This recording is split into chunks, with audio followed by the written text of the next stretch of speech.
আসসালামু আলাইকুম। সবাইকে শুভেচ্ছা এবং অভিনন্দন। আমি অ্যাডভোকেট মোহাম্মদ আমিনুল ইসলাম চৌধুরী সোহাগ আছি আপনাদের সাথে।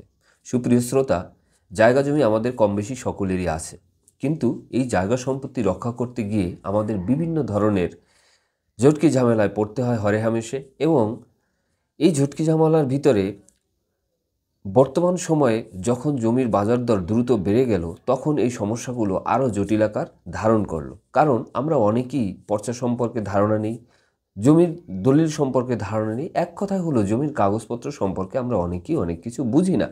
দেখা যায় যে আমাদের বৈধ কাগজ থাকার পরেও আমাদেরকে অন্য কোনো লোক হরেহামেশে হয়রানি করতেছে। কোনো একটা পর্চা নিয়ে আসলো, তার সেই পর্চার মন্তব্যের ঘরে তার নাম আছে, সে উক্ত জমি দাবি করে ফেললো।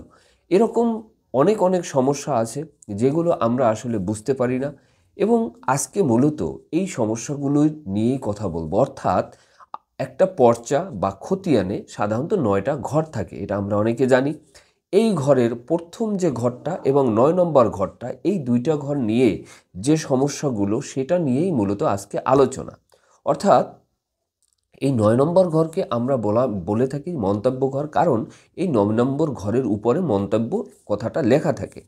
আর যে 1 নম্বর ঘর, সেই 1 নম্বর ঘরের উপরে লেখা থাকে কি, যে মালিক অকৃষি প্রজা বা ইজাদারের নাম ও ঠিকানা, এই যে কথাবার্তাগুলো লেখা থাকে। অর্থাৎ কে মালিক ওই জমির, আর 9 নম্বর ঘরে হলো কে দখলকার। এই প্রশ্নগুলোর যে অবতারণা এবং এই যে সমস্যাগুলো, সেই সমস্যাগুলো নিয়েই মূলত আলোচনা। এবং এর সাথে আরও থাকছে যে 1 নম্বর খতিয়ান অর্থাৎ সরকারি জমি, সেই সরকারি জমিরও আবার কতগুলো খতিয়ানের প্রকারভেদ আছে, সেগুলো সম্পর্কে আলোচনা করব। এবং অর্পিত সম্পত্তি, বিশেষ করে এই অর্পিত সম্পত্তি সম্পর্কেও আমরা আলোচনা করব। কারণ আমরা জানি যে অর্পিত সম্পত্তি খতবশীলভুক্ত যারা ছিল তাদের অবমুক্ত করে দেওয়া হয়েছে, কিন্তু অবমুক্ত করার পরেও অনেকে নামজারি করতে পারতেছেন না এবং বিভিন্ন সমস্যায় আপনারা সম্মুখীন হচ্ছেন বলে আমাকে প্রতিনিয়ত ফোন করতেছেন। আর সেজন্যই মূলত আজকে আলোচনাগুলো। আশা করি সবাই সাথে থাকবেন এবং আপনাদের কাছে আমার যে রিকোয়েস্ট থাকবে, যারা এখনও এই চ্যানেলটি সাবস্ক্রাইব করেননি, দয়া করে চ্যানেলটি সাবস্ক্রাইব করে দিবেন। এবং যদি ভিডিওটি ভালো লেগে থাকে তাহলে অবশ্যই ভিডিওটি লাইক, কমেন্ট, শেয়ার করবেন।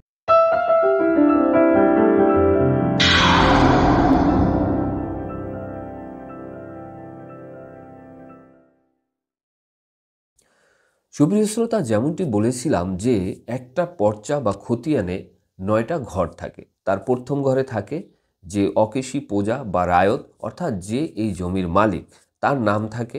অর্থাৎ একাধিক মালিক থাকলে একাধিক মালিকের নাম থাকতে পারে, একজন থাকলে একজনের নাম থাকতে পারে। এবং শেষ যে ঘরটা, সেটা হলো মন্তব্যের ঘর।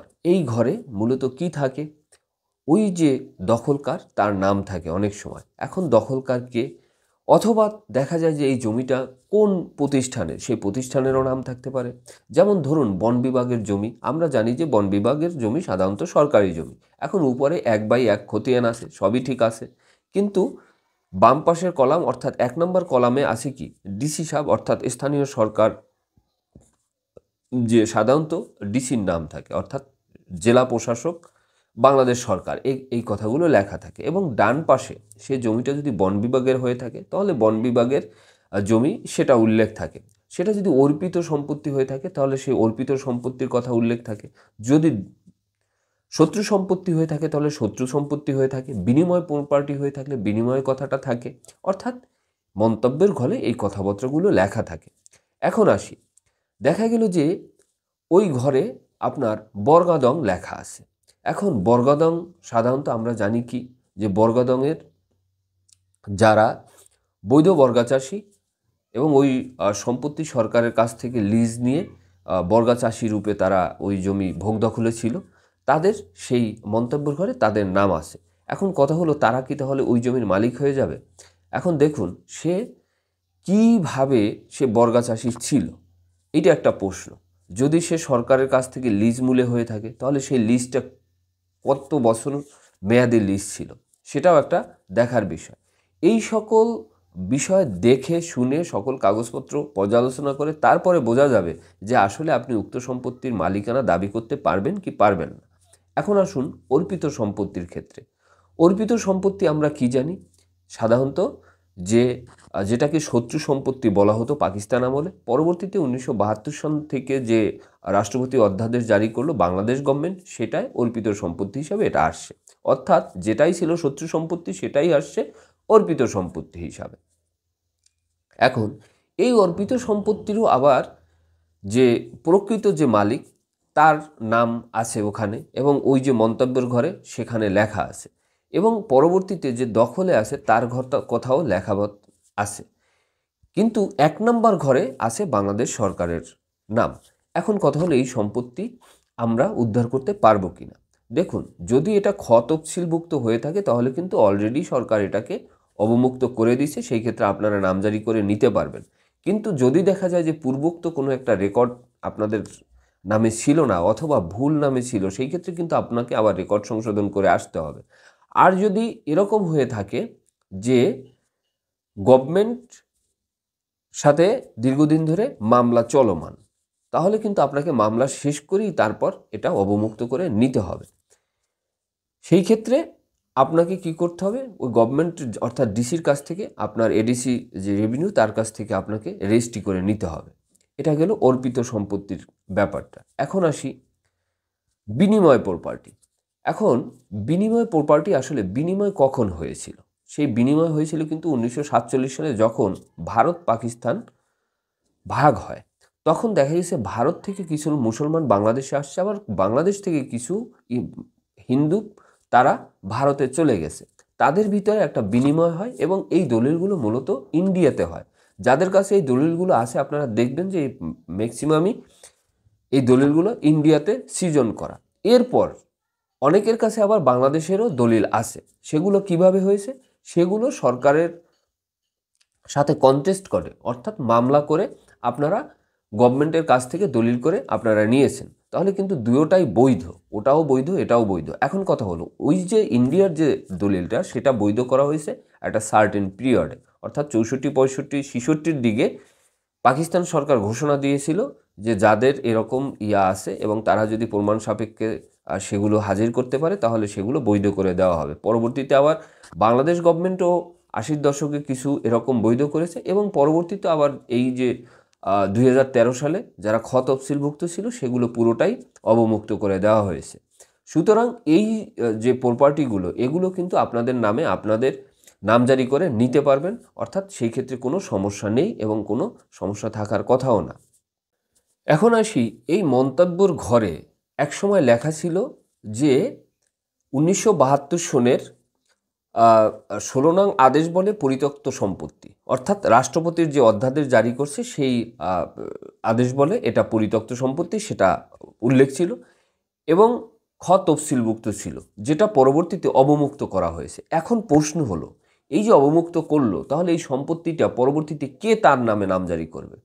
এই ক্ষেত্রে পূর্বোক্ত যে রেকর্ডভুক্ত যারা মালিক ছিল পূর্বোক্ত, সেই রেকর্ডভুক্ত মালিকদের যদি ওয়ারিশ থেকে থাকে অথবা তারা যদি জীবিত থাকে, তাহলে তাদের নামে একটা এই নামজারি তারা তাদের যে ওয়ারিশন সার্টিফিকেট সেগুলো নিয়ে তারা তাদের নামে নামজারি করে নিতে পারবে। আর যদি সেটা পূর্বে যদি কোনো বেচা বিক্রি হয়ে থাকে, সেই ক্ষেত্রে যদি সেই বেচা বিক্রির যদি দলিল থেকে থাকে তাহলে সেই দলিল মূলেও কিন্তু তারা এই জমি দাবি করে তাদের নামে নামজারি করে তারা এই জমি তাদের মানে মালিকানা প্রমাণ করতে পারবে। অনেক সময় এজমালি সম্পত্তির ক্ষেত্রেও কিন্তু আবার কিছু প্রবলেম দেখা দেয়, অর্থাৎ এজমালি সম্পত্তি যদি মন্তব্যের ঘরে উল্লেখ থাকে, যেটা আপোষ বন্টন অথবা ঘরোয়া বন্টন এরকম যদি উল্লেখ থাকে তাহলে কিন্তু সমস্যা নেই, অর্থাৎ ওই যে সাহাম যেভাবে উল্লেখ আছে সেই অনুযায়ী কিন্তু আপনারা সাহাম দাবি করতে পারবেন। অর্থাৎ কোনো একজন এক দাগ পুরোটা দখল করতেছে, আর একজন আবার অন্য একটা দাগ পুরো দখল করতেছে, সেই ক্ষেত্রে যদি আপনাদের এরকম অংশ বাটে যদি মন্তব্যের ঘরে এরকম কথাবার্তা উল্লেখ থাকে সেই ক্ষেত্রে কিন্তু প্রবলেম নেই। আর যদি সেটা না থাকে তাহলে কিন্তু সেই ক্ষেত্রে আপনাদেরকে আলাদা করে বাটোয়ারা খতিয়ান করে নিতে হবে অথবা বাটোয়ারা দলিল মূলে আলাদা খতিয়ান করে নিতে হবে। অনেকের মন্তব্যের ঘরে অনুমতি দং লেখা থাকে, অর্থাৎ অনুমতি সাপেক্ষে আপনি উক্ত সম্পত্তি ভোগ দখল করতেছেন। যদি অনুমতি দখল লেখা থাকে অর্থাৎ অনুমতি দং, তাহলে সেই ক্ষেত্রে যাকে অনুমতি দেওয়া হলো সে কিন্তু উক্ত সম্পত্তির দাবি করতে পারবে না, অর্থাৎ মালিকানা কোনোভাবেই সে দাবি করতে পারবে না। কিন্তু বর্গদং যদি লেখা থাকে সেই ক্ষেত্রে কিছু কিছু ক্ষেত্রে সে উক্ত সম্পত্তির মালিকানা দাবি করতে পারে। এখন কথা হলো যে কোন কোন ক্ষেত্রে, সেটা আপনার যে কাগজপত্র সেই কাগজপত্রগুলো দেখে তারপর বলতে হবে যে আসলে আপনি উক্ত সম্পত্তি পাবেন কি পাবেন না। অনেক মন্তব্য কলমে লেখা থাকে জোর দং, অর্থাৎ জোর জবরদস্তি করে উক্ত সম্পত্তি সে দখলে রেখেছে। এখন এই ক্ষেত্রে একটু জটিলতা আছে, কারণ এই যে মন্তব্যের ঘরে যে কথাটা লেখা আছে সেটা অনেক সময় বায়াস করেও মন্তব্যের ঘরে লেখানো হয়ে থাকতে পারে, অথবা সে আসলেই উক্ত সম্পত্তি বিরুদ্ধ দখল হিসাবে দখলে আছে, অর্থাৎ 12 বছরের ঊর্ধ্বে যদি কেউ নির্বিবাদে যদি কোনো সম্পত্তি দখলে থাকে তাহলে দেখা যায় যে সে দখল সত্ত্বে মালিক হয়ে যায় এবং সে অনুযায়ী সে উক্ত সম্পত্তি দাবি করতে পারে, এবং সেক্ষেত্রে ওই যে মন্তব্যর ঘর সেখানে জোরদং অথবা জবরদং এরকম কোনো কিছু লেখা থাকে। সেই ক্ষেত্রেও ব্যাপার যে আপনার আনুষঙ্গিক কী কাগজপত্র আছে এবং কত বছর ধরে আপনি উক্ত সম্পত্তিতে দখলে আছেন, এই সকল কিছু দেখে তারপর মনে করেন আপনাকে সাজেস্ট করা যাবে আপনার কাগজপত্র সকল কিছু দেখে যে আসলে আপনি উক্ত সম্পত্তি পাবেন কিনা বা আপনি উক্ত সম্পত্তির দাবিদার হতে পারেন কিনা। সুপ্রিয় শ্রোতা, এইরকম যদি আরও মন্তব্যের ঘরে আপনাদের যদি আরও কিছু লেখা থাকে এবং সেই সম্পর্কে যদি আপনাদের আরও যদি বিশেষ কিছু জানার থেকে থাকে তাহলে অবশ্যই আপনারা কমেন্ট করতে পারেন অথবা সরাসরি ফোন করতে পারেন। আমি আমার তরফ থেকে যতটুকু সম্ভব আপনাদের সেই সমস্যা সমাধান করার চেষ্টা করব। আশা করি আমার এই আলোচনা আপনাদের ভালো লেগেছে। যদি ভালো লেগে থাকে তাহলে অবশ্যই আমার রিকোয়েস্ট থাকবে যারা এখনও এই চ্যানেলটি সাবস্ক্রাইব করেনি দয়া করে চ্যানেলটি সাবস্ক্রাইব করে দিবেন এবং ভিডিওটি লাইক কমেন্ট শেয়ার করবেন। এতক্ষণ আমার সাথে থাকার জন্য সবাইকে আবারও ধন্যবাদ। আসসালামু আলাইকুম।